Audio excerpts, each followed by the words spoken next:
kõik inimesed oskavad vähemalt ühte keelt.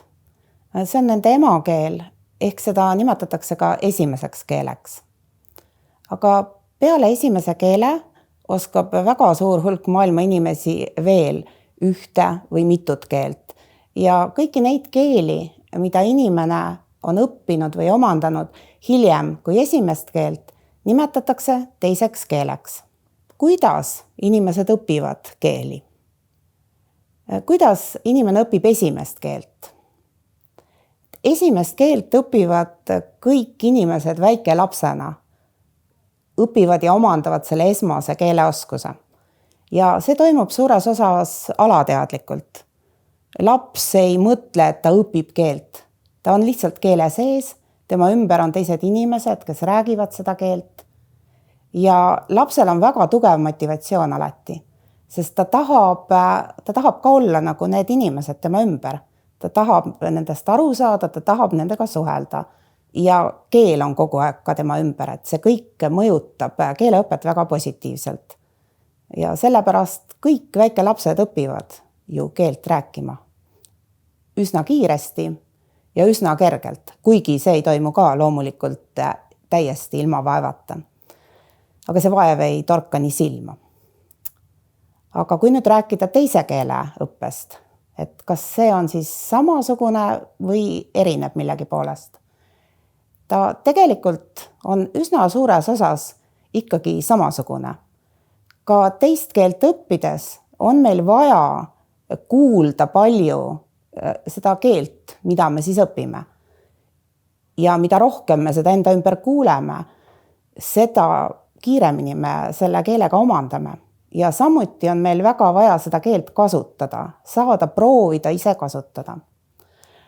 Aga nüüd ikkagi, kui me õpime teist keelt, siis see tihti selles mõttes ei toimu nii nagu esimene keel, et me ei ole kogu aeg selle keele sees, vaid tavaliselt me oleme hoopiski oma emakeelses keskkonnas ja seda teist keelt me ei kuule nii palju. Vaid me õpime seda hoopis kursustel või koolis, õpikutest, aga saame kuulda vähem ja saame tihti ka kasutada palju vähem.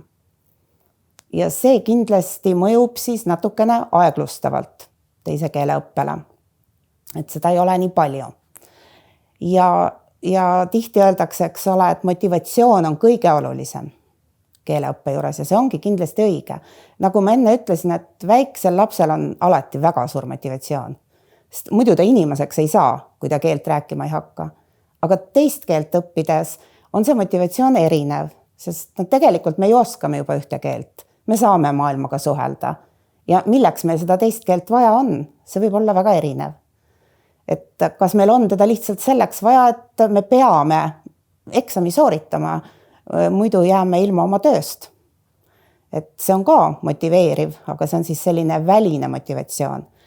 Aga öeldakse, et efektiivsem on sisemine motivatsioon, kui ma tegelikult tunnen, et see keel meeldib mulle ja ma väga tahan seda keelt kasutada, siis see mõjub väga, väga hästi keele õppimisele ja omandamisele. Aga ega motivatsiooni ei saa vägisi, ei saa kellelegi anda ja ei saa ka nõuda, et inimene peaks endale motivatsiooni tekitama. Samas, kui me õpime keelt koolis, kursustel, siis õppimine peaks ikkagi olema selline, et see ka motiveerib õppijat. Et milline siis on hea õpetamine ja hea õppimine? Et ma arvan, et seal on 3 olulist tunnust. See peab olema huvitav, peab olema aktiivne ja peab olema jõukohane. Mis siis tähendab, et õppimine on huvitav? No see tähendab eelkõige seda, et inimene ka keelt õppides nagu tutvub selliste teemadega, mis teda päriselt huvitavad. Et on erinev, kas me võtame sellise õpiku, mis algab kunstlike tekstidega Peetrist ja Marist, kes elavad mingis majas, mingis linnas. Tegelikult me ei tunne neid inimesi ja mitte midagi eriti huvitavat nende kohta, aga me teada ei saa. Või me hakkame keelt õppima nendest teemadest, mis on meile huvitavad. Ja need teemad võivad olla inimestele erinevad. No muidugi, kui me oleme kursustel, ei ole võimalik õppida ühel kursusel kõiki teemasid, mis igat inimest eraldi huvitavad. Aga no, heal kursusel on loomulikult teemad erinevad, aga samas iga inimene ise lisaks kursustele saab leida endale veel keeleõppe võimalusi ja siis just neid teemasid, mis teda huvitavad. Ja samas ka kõigile on huvitavad sellised teemad, mis on üllatavad, intrigeerivad, pakuvad mingit uut infot. Et selle pärast on ka huvitav on alati päris keel. See õpiku keel võib jääda kunstlikuks, aga no heades õpikutes muidugi kasutataksegi juba päris keelt, et mida siis inimesed tegelikult räägivad. See on alati huvitavam ja kasulikum. Ja siis teiseks ma ütlesin, et keeleõpe peab olema aktiivne ja mida ma sellega silmas pean. Siis eelkõige seda, et õppija ise tegutseb selle keelega, et ta kasutab keelt, et ta proovib kasutada keelt õppides kursustel nagu päris elus, mängib läbi selliseid situatsioone, rollimänge, midagi, mingit eesmärki püüab saavutada, mitte ei tee ainult teoreetilisi harjutusi, ei õpi grammatikat teoreetiliselt ja ei täida kirjalikke harjutusi. Neid on ka vaja, aga ainult sellest kindlasti ei piisa.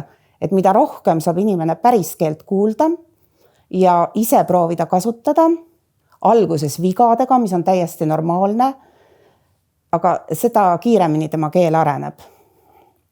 Ja kolmandaks muidugi see õppimine peab olema jõukohane.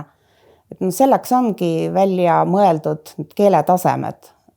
Arvan, et inimesed on nendega üsna hästi tuttavad, A, B ja C, aga need ei ole ainult eksami jaoks, vaid nad kirjeldavadki, et A-taseme keel on selline esmane keeleoskus, et inimene lihtsalt saab aru üksikutest, põhilistest sõnadest, väljenditest, keeletükkidest ja ise hakkab ka kasutama selliseid väikseid tükikesi ja ta saab juba natukene suhelda, aga teised inimesed peavad teda aitama, ta ei saa ise veel hakkama. B-tase nimetatakse iseseisva keeleoskaja tase, see ongi siis juba see tase, et inimene jõuab sellele tasemele, et saab ise ka hakkama elus.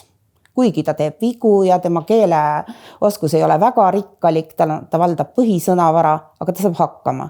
Ja C-tase, see on juba selline vilunud keeleoskaja tase. See on siis juba väga selline mitmekesine ja erinevates olukordades tuleb inimene toime. Nii, aga kui siis inimene õpib keelt, siis muutub selle juures ka tavaliselt 3 asja. Keel muutub keerukamaks, muutub täpsemaks ja muutub sujuvamaks.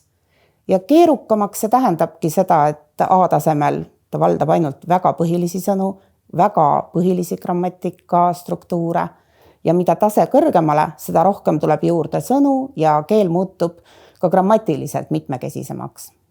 Aga igal tasemel on võimalik juba keelt kasutada.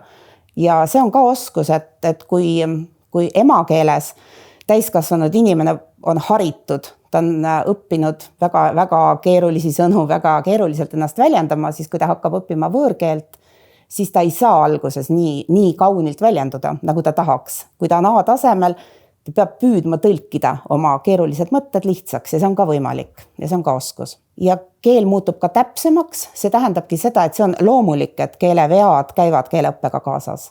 Et keegi ei õpi keelt rääkima ilma vigadeta, ka laps ei õpi. Aga lapse vead me unustame ära, et ta tegelikult tegi ka vigu. Ja need lähevad mööda, kui ta kuuleb õiget keelt pidevalt, siis need varsti kaovad ja samamoodi teist keelt õppides. Ja keel muutub ka sujuvamaks, see tähendab, et inimene suudab rääkida loomulikuma tempoga, ei tee nii palju pause, ei takerdu, kui tema keeleoskus areneb. Aga A-tasemel on kõik see loomulik, et ta teeb pause, ajab midagi segi, see kõik käib keeleõppe juurde. Ja kokkuvõttes siis tahangi öelda, et hea keeleõppe peab olema huvitav, peab olema päris keel, peab olema aktiivne ja peab olema ka turvaline, et inimene peab tundma ennast rahulikult, et keegi ei pahanda temaga, kui ta teeb vigu, sel juhul, kui ta tegelikult püüab keelt kasutada. Ja peab olema tore, siis kõik inimesed on võimelised õppima teist keelt.